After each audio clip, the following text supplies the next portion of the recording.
Well, hi, everybody. Welcome to the Eddie Sutton Show. It was indeed a good week here at Oklahoma State. The Cowboys posted 2 victories, up their home court non-conference winning streak to 67.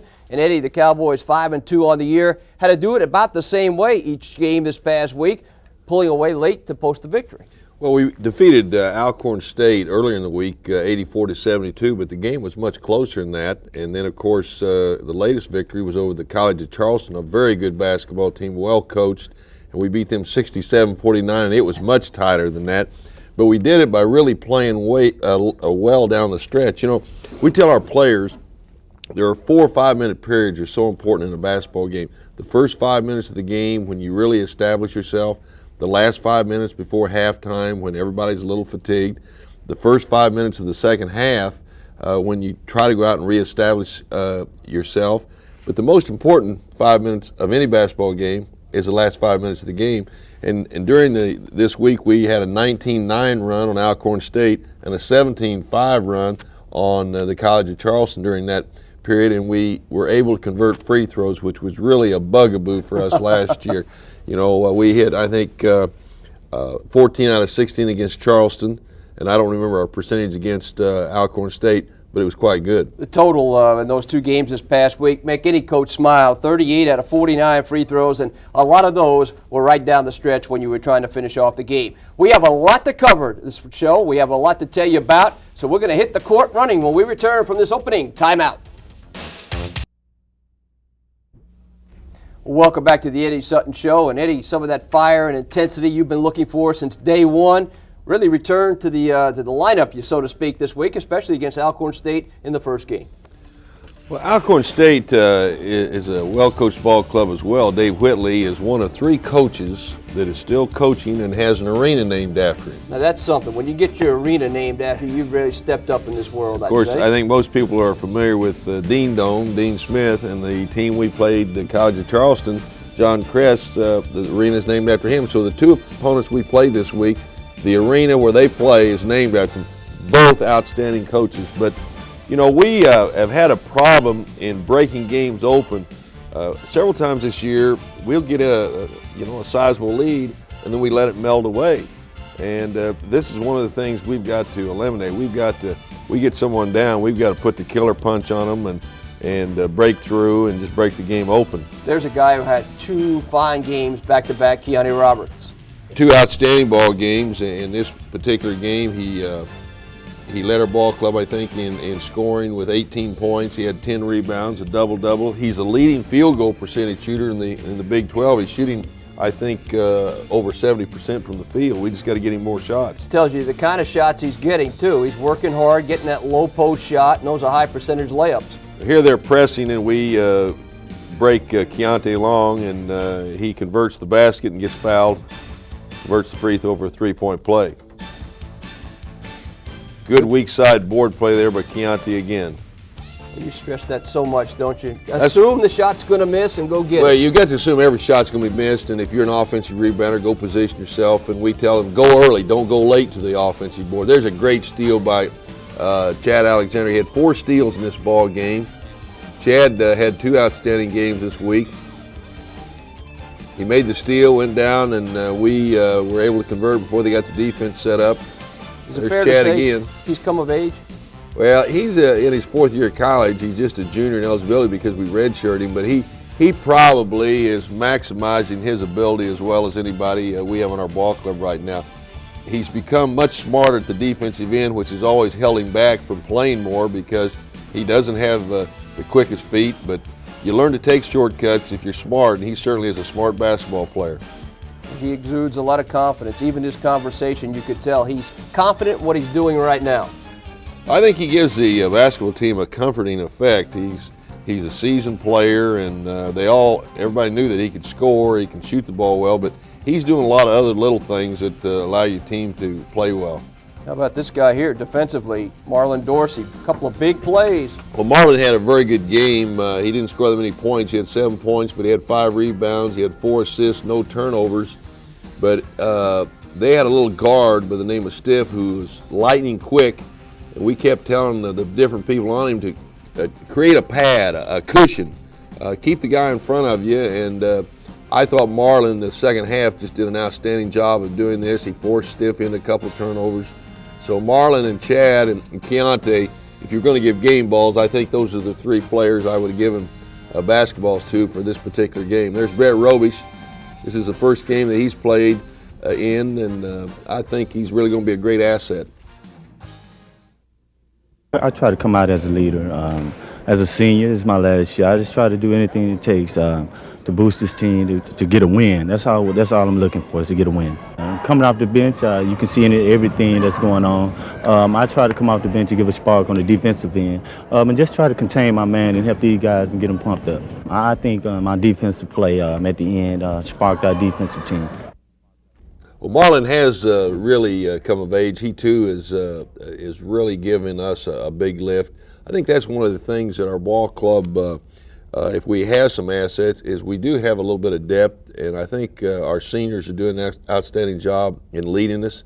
I started mentioning about Brett Robish. His mom and dad were present at this game. Of course, Dave was one of the great players to ever play at the University of Kansas, and they were thrilled to see Scott and Brett both out there on the court. But Brett is 6'11", and it's nice to have a big man there you can throw the ball to. We'll see this coming up in a little bit here because College of Charleston didn't afford you a whole lot of time to prepare. This was one game you talked about the entire season, about having it kind of circled on the calendar because this would be a tough test. The College of Charleston has won more basketball games the last 4 years than anybody in Division I. They used to be an NAIA power, and I think they went to the NCAA 5 years ago. In the last 3 years, they've been in the NCAA 1 year and the NIT the last 2. And they went to Anchorage this year in the Great Alaskan Shootout, defeated Arizona State and Stanford, and the only loss they had coming in this ball game was against the University of Kentucky. Very good basketball team. How about the nice rhythm that Keontae and Brett have now on the high-low? They've worked that to perfection. Well, there's a good example of it. They're both we're working a tandem post and try to create a high-low situation. And Keontae's very good at using his body to post up and ward off the defensive man. And Brett's a very good passer. Brett's smart enough that if he gets two-timed, he's going to kick the ball off, and that's what he did there. And Pete was able to hit the three-point shot. This is what we must eliminate right now. We commit too many what I call unforced errors, turn the ball over too much, and that was a good example of it. Three-pointer was good to the Cowboys in this game, and really the turnovers kept that halftime lead from being even more comfortable. Well, that's true.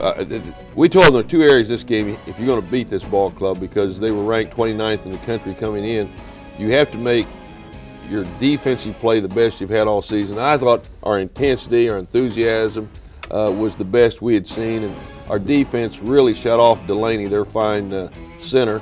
And Brett, he had him most of the evening, but we had a lot of help from his teammates, and there's just before halftime, Keontae hit a shot, and I think we're up 8 points at halftime. Here's another look at it.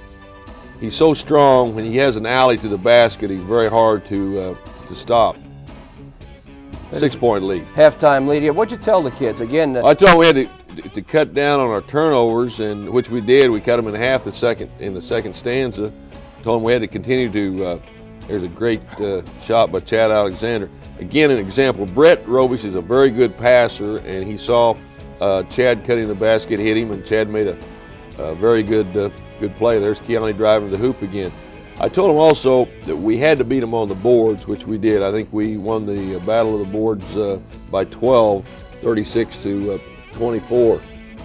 We had a great night shooting the ball from beyond the arc. We were 9 out of 19 from three-point land. There's another very good defensive play by Chad Alexander. He showed no fear when he took that ball straight to the hoop and completed the play. Watch this here. You like this one, I know. This is the last play of the game. That's Joe Atkins to another freshman, Desmond Mason. That's Scott Robish making the long pitch out to Joe. He goes up and over, and what a way to finish this one off.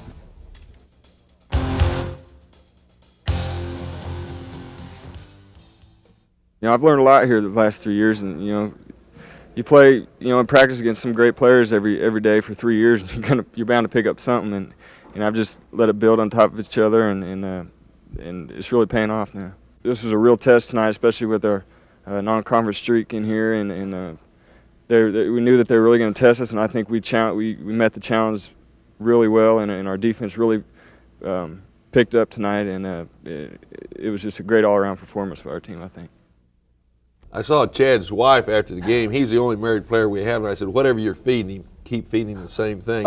You mentioned the home court winning streak. That's really a remarkable streak when you think about it. It was started back in 1987, and it's almost a decade now that a non-conference team has never beaten us in Gallagher Iba. I hope that streak continues. I think we have 2 games left with SMU and with the University of Nevada, Las Vegas, and that's always one of the goals for the seniors, is to maintain that non-conference winning streak in Gallagher. Like I told you before, I was in the place the night that it actually began or ended. The first one ended, and we started it about 2 nights later. I kind of like the 67. That's a good deal right there. Now, many say basketball is an art form. No question about that. Desmond Mason, well, he's a lover of art, both on and off the court. We're going to hear from this talented OSU freshman right after these messages. Welcome back. It seems Desmond Mason is constantly working on his stroke. Now, this is a guy who's trying to develop and trying to adjust to Division I basketball after piling up All-American honors in high school. But it's the canvas stroke that keeps him busy when he's not in the gym. Desmond, how did you get involved in artwork? Obviously, this is your major here at Oklahoma State, but we go back a few years, don't we? I've been working on art since junior high school. My mom drew a little bit. She didn't draw much, though, but she taught me what she knew, just drawing faces or different kind of things like that. And I had a lot of friends that liked to draw, and went over to their houses and messed around and drew comic characters and things like that. And it just kind of built it on to coming into high school and getting to art 1, art 2, and changing into ceramics and different kind of things like that. And I really just started doing it more often. I went out and bought my own art supplies and things like that. And, just kept up with just that hobby that I like to do. A lot of people use artwork just as a relaxing sidelight, so to speak. But as I mentioned, this is your major here at Oklahoma State. Coming to Oklahoma State, and really I wasn't going to get into art. I was going to try to major in accounting. And I haven't left that behind me yet, but I got into art, and it was just, got into Mark Sisson's class, and he taught me things that I didn't know, things like that, and it really helped my artwork a lot. Just maybe things like shading and hand-eye coordination, things like that, and that helped my artwork a lot. Does it have a relaxing effect for you as well? It does. Sometimes when I get upset or things like that, I can go in my room and draw and feel comfortable and settle down and get my mind on whatever I'm thinking about. You have a number of pieces that we'll see here in a moment, but this one to your right is certainly your favorite, I would think. Yeah, since I've been drawing, I think this is my best drawing. This was created, we had to pick out any kind of character or any kind of, just any kind of object, and we had to draw a graph. And by graphing it, it helps keep everything in proportion, it keeps everything, the head is not bigger than the body or things like that.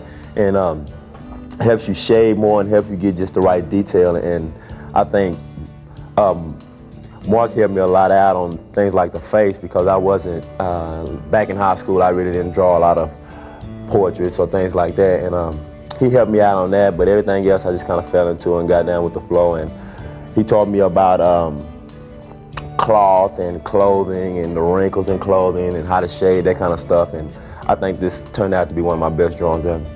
Let's return to basketball now. How was the adjustment for Desmond Mason here to Division I basketball?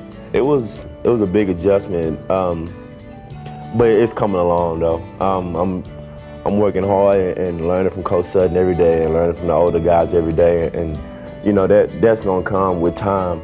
Just come out and work hard with Coach Sutton, and you're gonna learn eventually. It just takes time, and like all the freshmen we got here, they're in the learning process, and I think we're all gonna be all right. The team we need to come together and become a family, have a family atmosphere, and it's gonna be fine. We're gonna be fine when the conference kicks off. Patience has to be the key, whether you're a freshman or a senior. It has to take time to put together. You can't become frustrated, and I trust you are not frustrated. At times it gets frustrating. And that's normal, I guess. But Yeah, it takes time and patience, and I'm the type of person where I put a lot of pressure on myself, and Coach always tells me, you can't do that to yourself. It makes everything worse. So, I gotta learn to mature more, to not put that much pressure on myself, because I gotta really come to think that I am just a freshman. Those kind of things happen, those mistakes happen. Those are freshman mistakes, like everyone says. But eventually it'll be all right. He's a wonderful young man. He really has a talent when it comes to drawing. The one drawing that you kept going back to, that I thought that looked just like Michael Jordan. Well, it did. It was amazing when we saw it up close. And again, he kind of took it, he brushed it off as saying, well, it wasn't that big a deal. It was a big deal for me. I could hardly write my name on a piece of paper. I think he ended up making a B in the class, and he was really disappointed because he thought he was going to make an A. But he's got a chance to be a great basketball player. God has given him a wonderful amount of talent. But he, like most freshmen, do get a little frustrated. They don't realize there's a big jump between high school basketball and Division I basketball. But he's made a lot of progress, and I thought in our last game with the College of Charleston, he played much more relaxed. Well, it wasn't the kind of weather that a polar bear would like, certainly, but the Polar Golf Classic was held last week down at Cimarron Trails in Perkins. We're going to show you what you missed after this timeout. Have you ever played 100 holes of golf in one day? Well, some hardy golfers took advantage of near-ideal conditions this past week to do that and raise some money for OSU student athletes. Director Chad Weiberg was happy not only with the turnout, but with the results. Chad, just what is this Polar Golf Classic? Polar Golf Classic is basically a fundraiser put on every year. This is the 4th year, put on by the athletic department to raise money for the Student Athletic Scholarship Fund. We invite posse members from all across the state, and we even have a couple from Texas this year that go out and solicit sponsors to sponsor them for per hole of golf played, and then they come here to the golf course and play at least 100 holes of golf. And they're sponsored for 50 cents, $1, $2, $5 per hole. And like I said, it all goes into the Student Athletic Scholarship Fund. We lucked out this year. It's beautiful weather. I don't think we could have ordered up a better day than today. It was in the mid-60s. The wind wasn't blowing too bad. The sun was out all day long. It was just beautiful, but we'll take it, polar or not. We base the winners really not on the score that they make here at the Golf Classic, but really on how much money that they raised, and it was a successful tournament again this year. Chad's father is an outstanding basketball coach up at Northern Community College, and of course Chad works in our marketing area, and that is a wonderful event. It's raised a lot of money for our student athletes. And I figured 100 holes would be just about up your alley, wouldn't it, right there? 110 holes? I didn't play 100 holes all last summer. Never mind in one day. At this time of the show, we bring out the reporter's notebook, kind of empty it out, bring you up to date on some subjects you'd like to know about. And let's start out with time off. What is your feeling about giving the kids time off during the holidays?